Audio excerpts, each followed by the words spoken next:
नमस्कार। आज हम बात करेंगे घूमने वाली चीजों के बारे में, मतलब रोटेशनल मोशन।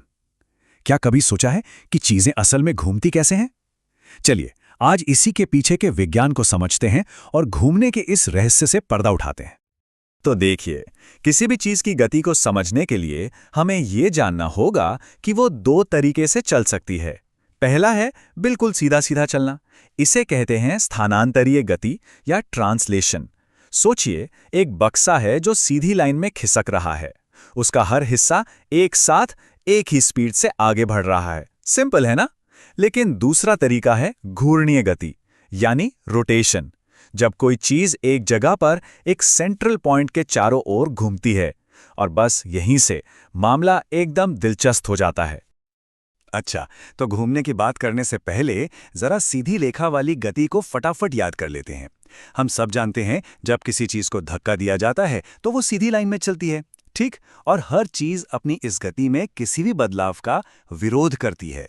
इसी विरोध को तो कहते हैं जड़त्व, यानी इनर्शिया। और ये जो विरोध है, ये आता कहां से है? ये आता है वस्तु के द्रव्यमान, यानी उसके मास से। सीधी सी बात है, जिस चीज का मास जितना ज्यादा होगा, उसे हिलाना या रोकना उतना ही मुश्किल होगा।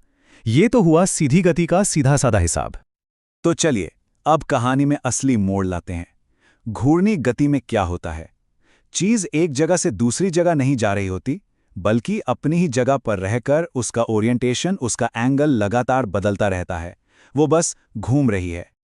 अब जरा ऐसे सोचिए कि कोई भी घूमती हुई चीज असल में अनगिनत छोटे छोटे कणों से मिलकर बनी है, और जब वो पूरी चीज घूमती है तो उसका हर एक कण, हर एक पार्टिकल एक ही सेंटर के चारों ओर अपना एक गोल चक्कर लगा रहा होता है। यहां एक बहुत ही मजेदार बात है। घूमने वाली चीज में हर हिस्से की स्पीड एक जैसी नहीं होती।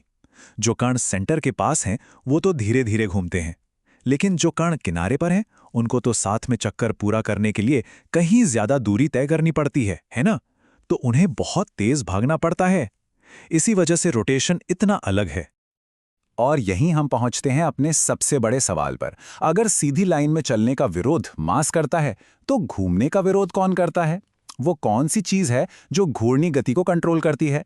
बस यही है घूमने का असली रहस्य। देखिए, जब कोई चीज घूम रही होती है तो बात सिर्फ इस पर नहीं रुकती कि उसमें वजन कितना है, बल्कि बात इस पर है कि वो वजन कहाँ रखा हुआ है, यानी मास का डिस्ट्रीब्यूशन कैसा है। वस्तु का वजन उसके सेंटर से कितनी दूर तक फैला है, यही वो चीज है जो सब कुछ बदल देती है।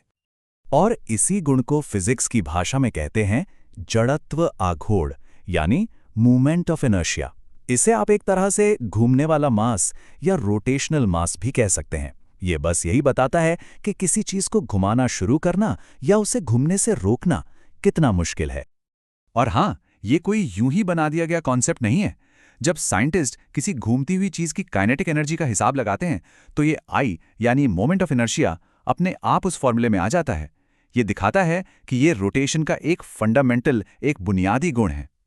तो इसे कैलकुलेट कैसे करते हैं? फॉर्मूला है I = सिग्मा mr²। अब इसे तोड़कर समझते हैं। हम चीज के हर छोटे से हिस्से का मास m लेते हैं, फिर देखते हैं कि वो घूमने वाले सेंटर से कितनी दूर r है, और सबसे जरूरी बात, उस दूरी को हम स्क्वायर करते हैं, r²। इसका मतलब ये है कि जो मास सेंटर से जरा भी ज्यादा दूर है, उसका असर कई गुना बढ़ जाता है। फिर बस इन सब को जोड़ देते हैं। चलिए अब देखते हैं कि ये जो मास डिस्ट्रीब्यूशन की बात हम कर रहे हैं, ये असल में काम कैसे करती है। एक बढ़िया सी तुलना देखते हैं। यहां हमारे पास दो चीजें हैं, एक ठोस चक्का यानी डिस्क और एक खोखला छल्ला यानी रिंग। मान लीजिए दोनों का वजन और साइज बिल्कुल एक जैसा है, पर इस चार्ट को देखिए, रिंग का मोमेंट ऑफ इनर्शिया डिस्क से ठीक डबल है। क्यों? क्योंकि रिंग का सारा मास सेंटर से सबसे ज्यादा दूरी पर, यानी उसके बाहरी किनारे पर है। और इसका सीधा मतलब यह है कि उस रिंग को घुमाना शुरू करना या फिर उसे रोकना उस डिस्क के मुकाबले बहुत ज्यादा मुश्किल होगा। इससे एक बात साफ हो जाती है, रोटेशन में सिर्फ वजन नहीं, बल्कि चीज का शेप, उसका आकार, सब कुछ बदल देता है। अच्छा, ये सब तो हुई थियरी की बातें, पर हमारी रोजमर्रा की दुनिया में इसका क्या काम है? चलिए कुछ ऐसे उदाहरण देखते हैं जो हम सबने देखे हैं। तो सवाल ये है कि ये जो रोटेशनल मास है, ये हमारी जिंदगी में कहां-कहां इस्तेमाल होता है। यकीन मानिए, ये सिर्फ किताबों का कॉन्सेप्ट नहीं है, ये हमारे चारों ओर हर घूमती चीज में काम कर रहा है। सबसे बेस्ट एग्जाम्पल है आइस स्केटर का। देखा है ना कैसे वो घूमते घूमते अपनी स्पीड बदलते हैं। जब स्केटर अपनी बाहें फैला लेता है तो उसका मास सेंटर से दूर चला जाता है। इससे उसका मोमेंट ऑफ इनर्शिया बढ़ जाता है और घूमने की स्पीड कम हो जाती है। और फिर जैसे ही वो अपनी बाहों को शरीर के पास खींचता है, मास सेंटर के करीब आ जाता है, मोमेंट ऑफ इनर्शिया घट जाता है और वो एकदम से तेज घूमने लगता है। कमाल है ना? अच्छा, अपने घर के पंखे के बारे में सोचिए। जब लाइट चली जाती है या हम स्विच बंद करते हैं तो वो फौरन क्यों नहीं रुक जाता? वो कुछ देर घूमता रहता है ना। ऐसा इसलिए होता है क्योंकि उसकी पंखुड़ियों का मोमेंट ऑफ इनर्शिया ज्यादा होता है। यही जड़त्व उसे अपनी घूमने वाली गति बनाए रखने में मदद करता है। तो कुल मिला के बात यह है कि घूमने का असली राज सिर्फ वजन में नहीं, बल्कि इस बात में छिपा है कि वो वजन कहाँ और कैसे फैला हुआ है। तो अब जब घूमने का ये राज पता चल गया है, जरा सोचिए वो कौन सी घूमती हुई चीजें हैं जिन्हें अब आप कभी पहले की तरह नहीं देख पाएंगे। चाहे वो गाड़ी का पहिया हो, पृथ्वी का घूमना हो या फिर एक छोटा सा लट्टू।